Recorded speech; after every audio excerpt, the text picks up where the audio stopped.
अन्य महत्वना समाचार मળી રહ્યા છે સાબરકાંઠામાંથી કે જ્યાં સાબરકાંઠા બાદ હવે રાજકોટમાં પણ બીઝેડ જેવું કૌભાંડ સામે આવ્યું છે। બ્લોકારા કંપનીનું 300 કરોડનું પોન્ઝી કૌભાંડ સામે આવ્યું છે। 8000 લોકોના નાણાં ફસાયા હોવાનો દાવો છે। કંપનીના સંચાલકો તાળા મારી ફરાર થઈ ગયા હોવાની વિગતો છે।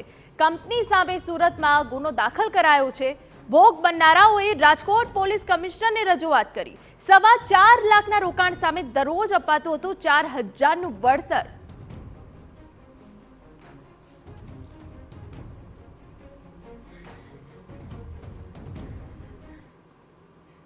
તો બનાસકાંઠા બાદ વધુ એક રાજકોટમાંથી બીઝેડ જેવું કૌભાંડ સામે આવ્યું છે। અણસાર છે ત્યારે અમારા સંવાદદાતા મોહિત ભટ્ટ વધુ વિગતે વાત કરવા જોડાયા છે। મોહિત, બ્લોકારા કંપની છે શું અને આખરે આ સમગ્ર કૌભાંડ કેવી રીતે છતું થયું?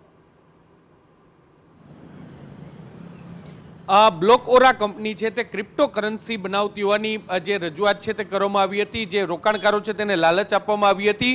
જે ભોગ બનનાર છે અને જે 6 જેટલા શખ્સો કે જે આખા કૌભાંડના બ્લોકઓરા કંપનીના માસ્ટરમાઇન્ડ છે, આ તમામ લોકો એક જ જ્ઞાતિના છે ને 2 વર્ષ પહેલા તેમને લીંબડી ખાતે એક જ્ઞાતિનું સંમેલન બોલાવ્યું હતું અને તેમાં તેમના દ્વારા દાવો કરવામાં આવ્યો હતો કે તેઓ એક ક્રિપ્ટોકરન્સી છે તે તૈયાર કરે છે। આ ક્રિપ્ટોકરન્સીમાં ઓછામાં ઓછું રોકાણ છે તે 4.25 લાખ રૂપિયાનું આ રોકાણ છે ને 4.25 લાખ રૂપિયાનું રોકાણ કરવાથી 1% લેખે એટલે કે દરરોજ તમને 4000 રૂપિયાનું વળતર મળશે।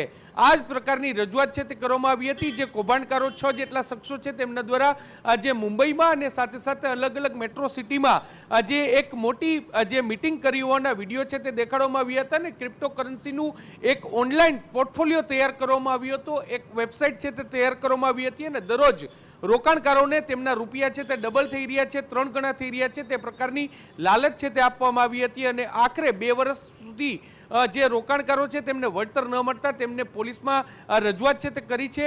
રાજકોટમાં જે ફરિયાદી છે તેમના દ્વારા 6 જેટલા શખ્સો સામે જે પોલીસ ફરિયાદ નોંધવાની માંગ છે તે કરવામાં આવી છે, જેમાં બ્લોકઓરા કંપનીના જે ફાઉન્ડર છે સાથે સાથે તેમના સૌરાષ્ટ્ર હેડ, ગુજરાત હેડ સહિતના જે 6 શખ્સો છે તેની સામે કાર્યવાહી કરવાની માંગ છે તે કરવામાં આવી છે। એક અંદાજ પ્રમાણે ગુજરાતના 4000થી વધારે લોકો છે તે આ કૌભાંડમાં ફસાયા હોવાની વાત છે। રાજકોટના પણ 40 જેટલા લોકો છે કે જેમને 4.25 લાખથી લઈ અને 13 લાખ રૂપિયા સુધીનું રોકાણ છે તે કર્યું છે। જો પોલીસે સમગ્ર મામલે ઊંડી તપાસ કરે તો એક ગુજરાતનું બીઝેડ જેવું મોટું કૌભાંડ છે તે બહાર આવે તેવી પૂરી શક્યતા છે। આ જે બ્લોકઓરા કંપની છે તેની સામે સુરતમાં એક પોલીસ ફરિયાદ છે તે નોંધાઈ છે અને ત્યારબાદ 6 જેટલા શખ્સો છે તે અત્યારે ફરાર થઈ ગયા છે।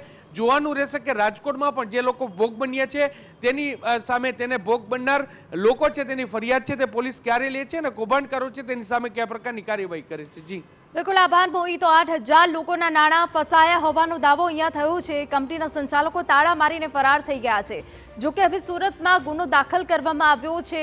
ભોગ બનનારાઓ દ્વારા રાજકોટ પોલીસ કમિશનરને પણ રજૂઆત કરાઈ છે।